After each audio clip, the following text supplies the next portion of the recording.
ত্ৰিদীপ কথা পাতি আছোঁ জুবিনদাৰ এটা কথাটো হৈছে জুবিনদাৰ ঠাই বেলেগ কোনো কণ্ঠশিল্পীয়ে ল'ব পাৰিব বুলি ভাবানে তুমি সেইটো এটা বৰ মানে ভৱিষ্যতবাণী কৰা যেন হ'ব জ্যোতিষীৰ দৰে কথা কোৱা যেন হ'ব মই ভাবো তুমি কি ভাবা মই ভাবো সেইটো ইতিহাসে নিৰ্ণয় কৰিব জুবিন গাৰ্গৰ স্থানত কোনোবা আহিব নাই কিন্তু নতুন কণ্ঠশিল্পী হয়তো আহিব আৰু জুবিন গাৰ্গৰ দৰে উচ্চ স্তৰত গান গাব পৰা মানুহ হয়তো আহি যাব পাৰে কাৰণ পৃথিৱী যিহেতু গতিশীল এইবিলাক পৰিৱৰ্তন হৈ থাকে এইবিলাক কথা ক'ব পাৰি কিন্তু সেই স্থানটো অসমীয়া মানুহৰ মনত আমাৰ প্ৰজন্ম কেইটাৰ মনত সেই স্থানটো কোনোবাই ল'ব পাৰিব নাই সেইটোতো মই নেভাবো পাৰিব বুলি কাৰণ আমি এতিয়া মানে আমাৰ এটা শৈশৱ আমাৰ কৈশোৰৰ এটা মানে অংগ হৈ পৰিল নহয় মানুহজন সেই মাতটো এতিয়া আপুনি এটা কথা চাব মই এইকেইদিন তাকে মানে আমি সদায় আড্ডাত এই কথাটোৱে পাতি আছো তেওঁৰ প্ৰত্যেকটো গানক লৈ মানুহৰ স্মৃতি আছে কিছুমান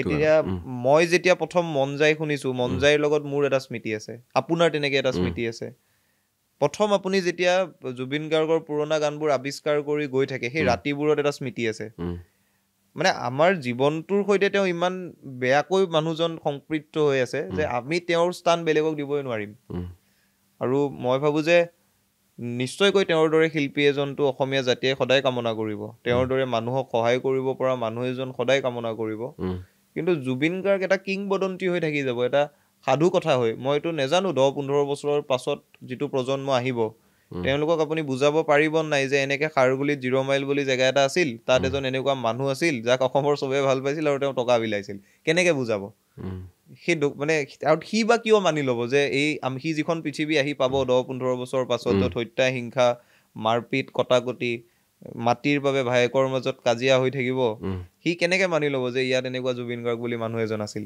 এইবোৰ সাধু কথা হৈ যাব যেন মোৰ লাগে তাৰ মাজতো মই এইটো কথাই আশা কৰিম যে আমাৰ প্ৰজন্মটোৱে যিখিনি মানুহৰ আমাৰ সৌভাগ্য হ'ল জুবিন গাৰ্গক অনুভৱ কৰাৰ দেখাৰ চোৱাৰ বুজাৰ আমি তেওঁৰ চিন্তাবোৰ লৈ যাব লাগিব জুবিনদাৰ ক্ষেত্ৰত যদি আমি চাওঁ তেনেহ'লে জুবিনদাইতো অসমৰ ৰাইজক বহুখিনি দিলে বহু বেছিয়ে দিলে কিন্তু আমি কি দিব পাৰিছোঁ এটা প্ৰশ্ন প্ৰথম কথা দ্বিতীয়তে জুবিনদাৰ মৃত্যুৰ 31টা দিন হ'ল এই 31 নম্বৰ দিনটোলৈকে তুমি মই আমি নালাগে জুবিন গাৰ্গৰ পত্নী গৰিমা শইকীয়া গাৰ্গ বৈও কান্দিবলগীয়া হৈছে হাহাকাৰ কৰিবলগীয়া হৈছে যে ন্যায় লাগে ন্যায় বিচাৰি হাহাকাৰ কৰিবলগীয়া হৈছে ইয়াতকৈ দুৰ্ভাগ্যজনক কথা কি হ'ব পাৰে মই ভাবো সেইবাবে স্পষ্ট হ'ব লাগিছিল প্ৰথম সময়ৰ পৰাই প্ৰথম দিনটোৰ পৰাই কথাবোৰ স্পষ্ট হ'ব লাগিছিল অসম চৰকাৰে মই প্ৰথম দিন সময়ৰ পৰা কৈ আছো যে এখন সৰ্বদলীয় বৈঠক হ'ব লাগিছিল সকলো দলক মাতি আনিব লাগিছিল সকলো দলক ক'ব লাগিছিল যে আমিও ৰাজনীতি নকৰো তোমালোকেও নকৰিবা সংগঠন কেইটাক মাতি আনিব লাগিছিল স্পষ্ট হ'ব লাগিছিল গোটেই কথাবোৰ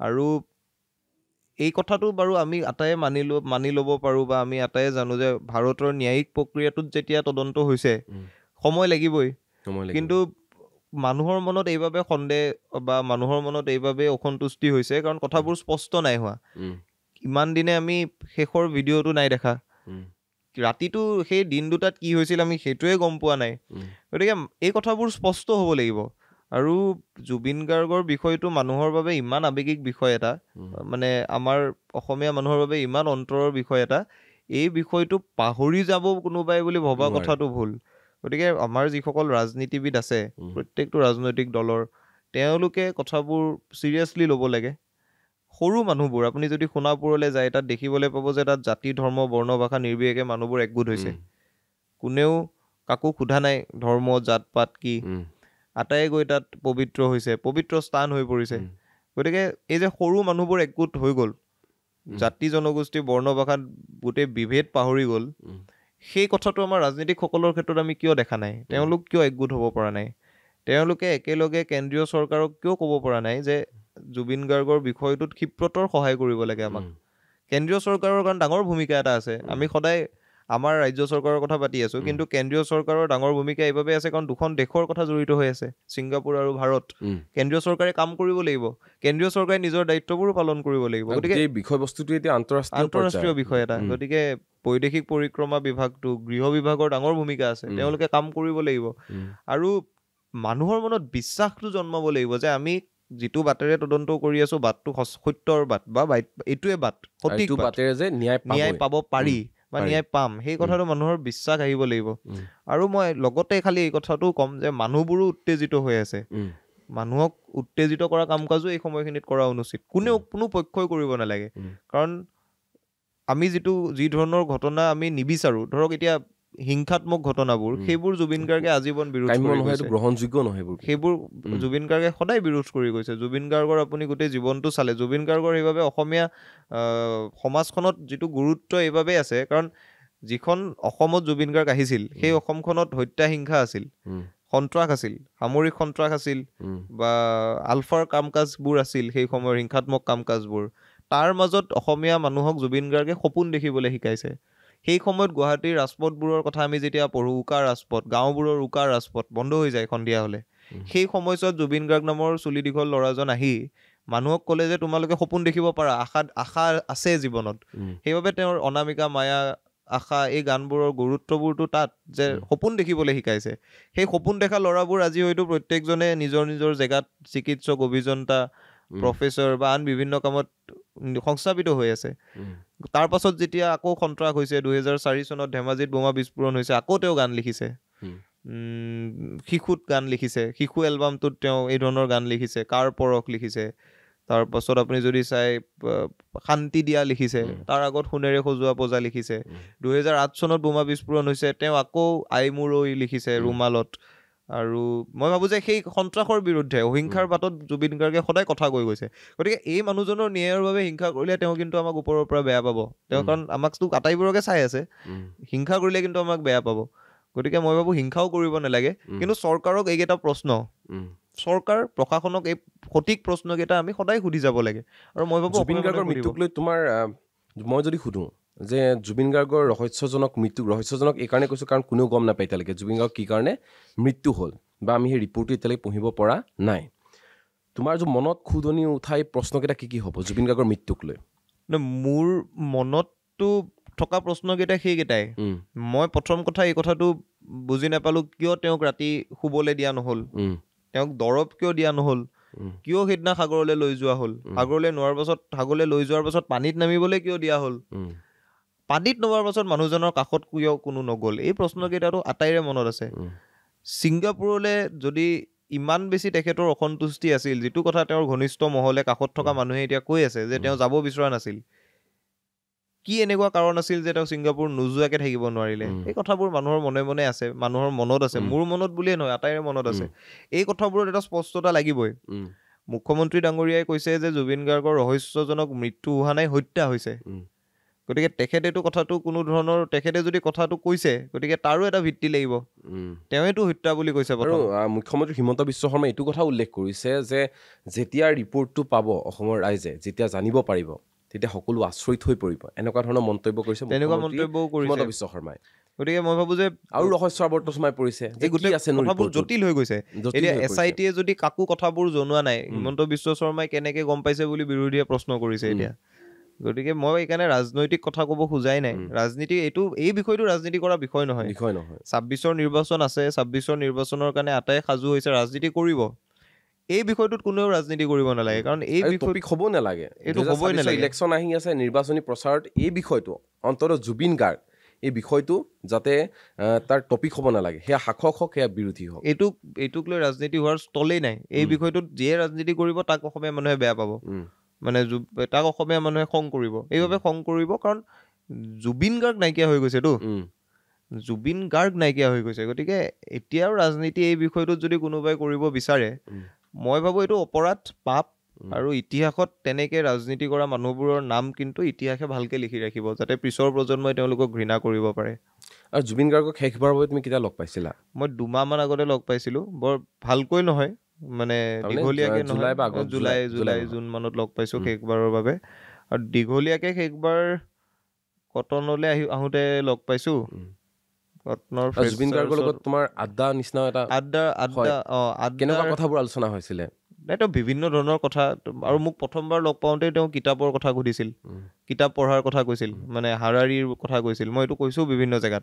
তাৰপাছত এবাৰ আমি বৰ দীঘলীয়াকৈ লগ পাইছোঁ চুলিন গ্ৰেণ্ডত, যিদিনা মই এই আমাৰ অন্ধ ল'ৰাজনৰ কথা যে মই ক'লোঁ, তাৰ কাৰণে যেতিয়া আমাক মাতি পঠাইছিল সেইদিনাত তেওঁ যথেষ্ট কাহিনী কৈছে আৰু তেওঁৰ মই ভাবোঁ যে জুবিন গাৰ্গৰ ব্যংগটো এটা বৰ ডাঙৰ তেওঁৰ অলংকাৰ আছিল, তেওঁৰ হিউমাৰ খুব ভাল আছিল আৰু বৰ ধুনীয়াকৈ কথাবোৰ সজাই ক'ব পাৰিছিল নিজস্ব প্ৰকাশভংগীৰে, সেইটোৰ এটা বৰ মানে আকৰ্ষণীয় দিশ আছিল তেওঁৰ।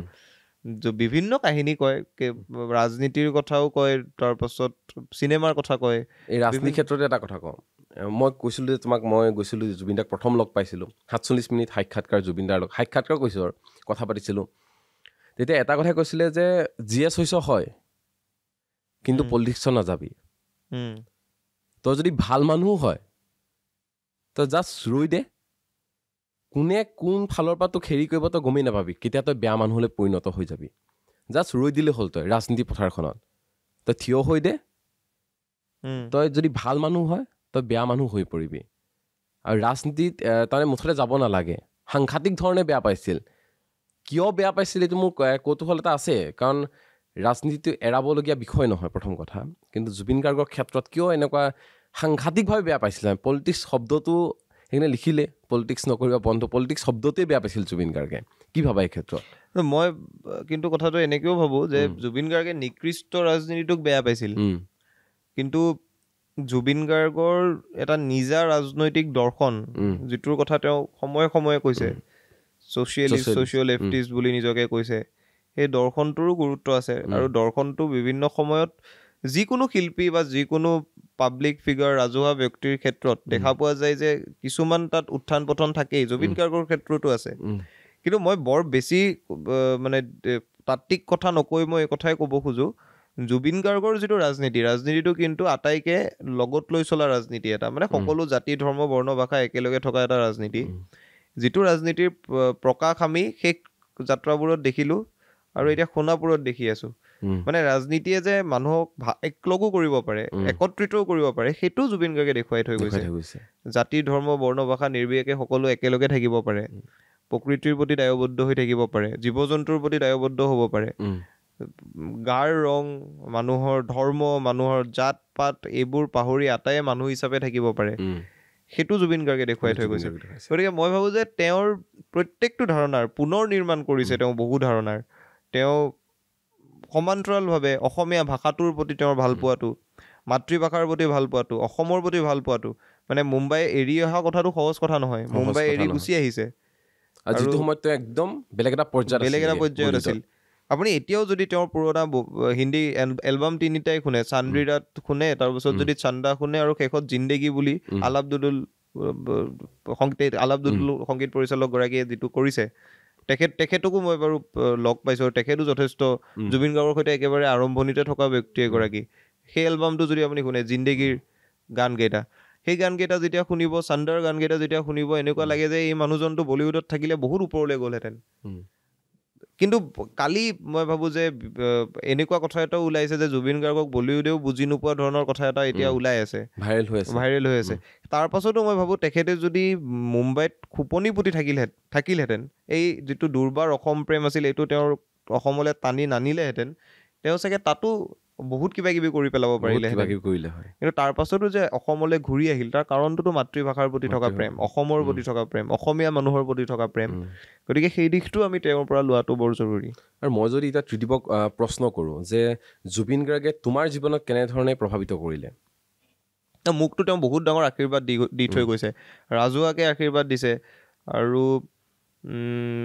আমাৰ জীৱনবোৰ আচলতে মই ভাবোঁ যে মোৰ জীৱন বুলিয়েই নহয়, আমাৰ আটাইৰে আমাৰ প্ৰজন্মটো, আমাৰ আগৰ পাছৰ প্ৰজন্মকেইটাৰ জীৱনত যেতিয়াই বেয়া সময় আহিছে তেতিয়াও জুবিন গাৰ্গ, যেতিয়া ভাল সময় আহিছে তেতিয়াও জুবিন গাৰ্গ, যেতিয়া জীৱনত সফলতা আহিছে তেতিয়াও জুবিন গাৰ্গ, বিফলতা আহিছে জুবিন গাৰ্গ, হাঁহি আহিছে জুবিন গাৰ্গ, কান্দোন আহিছে জুবিন গাৰ্গ, জীৱনটো আমাৰ জুবিন গাৰ্গক কেন্দ্ৰ কৰি ঘূৰিছে। মানে জুবিন গাৰ্গকে আমি সদায় ৰাতি লগ পাইছোঁ, গান শুনিছোঁ প্ৰত্যেকটো ৰাতি, এনেকুৱা ৰাতি খুব কম আছে য'ত জুবিন গাৰ্গৰ গান এটা হ'লেও বজা নাই। গতিকে আমাৰ প্ৰজন্মটোক গঢ় দিছে তেওঁ, আমাৰ প্ৰজন্মটোক অসমীয়া ভাষাটো শিকাইছে, অসমীয়া ভাষাৰ প্ৰতি দায়বদ্ধ কৰিছে, মানুহৰ প্ৰতি, মাতৃভাষাৰ প্ৰতি দায়বদ্ধ কৰিছে, কিতাপ পঢ়িবলৈ শিকাইছে, আমাৰ প্ৰজন্মটোক প্ৰকৃতিৰ প্ৰতি দায়বদ্ধ কৰিছে, জীৱ জন্তুৰ প্ৰতি দায়বদ্ধ কৰিছে, আমাৰ প্ৰজন্মটোক তেওঁ আমাৰ ঐতিহ্য সংস্কৃতিৰ সৈতে চিনাকি কৰাই দিছে, কাৰণ লোকসংগীতবোৰ তেওঁ নতুনকৈ গাইছে। আমাৰ প্ৰজন্মটোক আনন্দীৰাম দাস এইবিলাক খুব আমি কমকৈ পাতো। ভৰ দুপৰীয়া বুলি তেওঁৰ যিটো এলবাম, বনগীতবোৰ ঘূৰাই আনিছে তেওঁ, এইবোৰ মানুহৰ সৈতে চিনাকি কৰাই দিছে। পাৰ্বতী প্ৰসাদ বৰুৱাৰ গীত তেখেতে যিদৰে গাইছে, ভূপেন হাজৰিকা, জয়ন্ত হাজৰিকা, জ্যোতিপ্ৰসাদ আগৰৱালা, বিষ্ণু ৰাভাৰ গীতবোৰ যেনেকৈ গাইছে, আমাৰ প্ৰজন্মটোক সেই বাটটোও তেওঁ দেখুৱাই দিছে। আমাৰ যিটো অসমীয়া জাতীয় জীৱনৰ জোনাকী বাট, সেইটোও দেখুৱাই দিছে। আৰু আমাক সাহস দিছে, অন্যৰ বিৰুদ্ধে মাত মাতিবলৈ প্ৰেৰণা দিছে।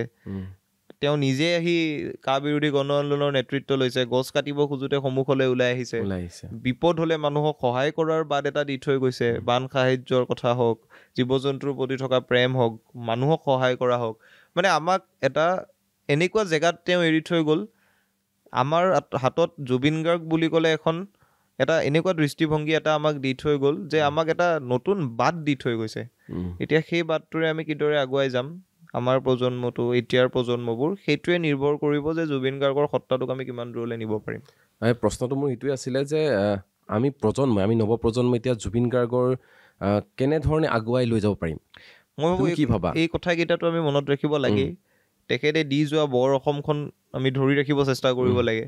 তেখেতে কৈ যোৱাৰ ধৰণে কিতাপ পঢ়াৰ সংস্কৃতি এটা গঢ়ি তুলিব লাগে। তেখেতে কৈ যোৱাৰ ধৰণে প্ৰকৃতিৰ মাতৃভাষা, এই আটাইবোৰৰ প্ৰতি দায়বদ্ধ হৈ থাকিব লাগে। আৰু আটাইতকৈ ডাঙৰ কথাটো হৈছে তেখেতৰ ন্যায়ৰ বাবে মাত মতাৰ সমান্তৰালভাৱে তেখেতক উদযাপন কৰি ৰাখিব লাগে। জুবিন গাৰ্গক সদায় উদযাপন কৰিব লাগে। আৰু আহিবলগীয়া প্ৰজন্মকেইটাই যাতে অনুভৱ কৰিব পাৰে যে অসমীয়া মানুহে মানুহজনক কিদৰে বিদায় দিছিল, অসমীয়া মানুহৰ বাবে মানুহজন কি আছিল, মানুহৰ বাবে কি কৰিছিল, সেই অনুভৱটো কেনেকৈ দিব পাৰি ময়ো নাজানো। সেই অনুভৱটো দিয়াৰ বাবে আমি সকলোৱে চিন্তা কৰি থাকিব লাগে পিছৰ প্ৰজন্মকেইটাক। নিশ্চয়কৈ ত্ৰিদীপ, ধন্যবাদ জ্ঞাপন কৰিছোঁ। ত্ৰিদীপৰ সৈতে বহুখিনি কথা পাতিলোঁ। আৰু ত্ৰিদীপক এইকাৰণে আমাৰ অনুষ্ঠানৰ মাজলৈ আনিছোঁ আজি, যিহেতু ত্ৰিদীপ যথেষ্টভাৱে ঘনিষ্ঠ আছিল জুবিন গাৰ্গৰ সৈতে। জুবিন গাৰ্গে যাক ৰাজহুৱাভাৱে আশীৰ্বাদ দিছিল, ভাল মানুহ হ'ব বুলি, ডাঙৰ মানুহ হ'ব বুলি আশীৰ্বাদ দিছিল ত্ৰিদীপ ভাগৱতীক। আৰু সেইবাবে ত্ৰিদীপ আজি আমাৰ অনুষ্ঠানৰ অতিথি। বহুখিনি কথা পাতিলোঁ। জুবিন গাৰ্গৰ মৃত্যুৰ 31টা দিন সম্পূৰ্ণ হ'ল, কিন্তু আমি এটাই বিচাৰোঁ, যাতে অতি শীঘ্ৰে যিমান পাৰে সিমান সোনকালে যাতে জুবিন গাৰ্গে ন্যায় পায়। এয়া কেৱল আমি বিচৰা নাই, অসমৰ 3,50,00,000 জনতাই এয়াই বিচাৰিছে যে জুবিন গাৰ্গে ন্যায় পাব লাগে। জুবিন গাৰ্গৰ মৃত্যুৰে যি দুখী হয়, সেই দোষীক যাতে কঠোৰতকৈ কঠোৰ শাস্তি দিয়ে। এই জুবিন চৰ্চা এইকাৰণে কৰিছোঁ, সকলোখিনি কথা পাতিছোঁ, যাতে সকলোৱে গভীৰভাৱে উপলব্ধি কৰে যে জুবিন গাৰ্গ প্ৰকৃততে কোন আছিল, জুবিন গাৰ্গ কোন হয়। আৰু জুবিন গাৰ্গক লৈ যি ভাল পোৱা, জুবিন গাৰ্গক লৈ যি মৰম, জুবিন গাৰ্গক লৈ যি সন্মান শ্ৰদ্ধা, সেইখিনি আজিও আছে, তেতিয়াও আছিল আৰু সদায় থাকিব। আমি কৈছোঁৱে যে মহাবাহু ব্ৰহ্মপুত্ৰ যিধৰণে চিৰপ্ৰবাহমান, ঠিক একেদৰে এই জুবিন গাৰ্গ সত্তাটো চিৰপ্ৰবাহমান হৈ থাকিব অসমত।